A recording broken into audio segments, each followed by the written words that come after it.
there's a very famous writer named Thomas Carlyle, not a Marxist, not a socialist, but he's a well-known historian, a sociologist.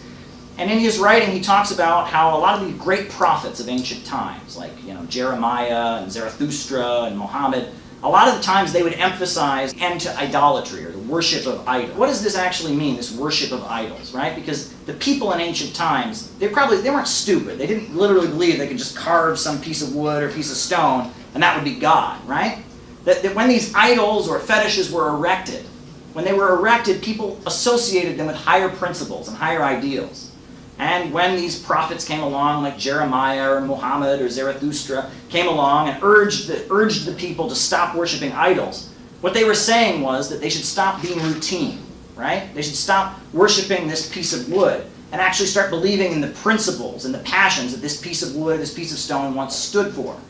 Carlyle talks about how the prophets are those who come to restore passion and meaning and truth to the earth when things have become routine and dull and unquestioned, right?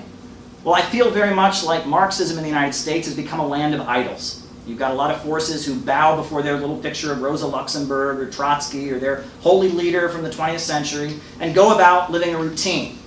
And I hope that everyone in this room can become a kind of 21st century prophet of Marxism.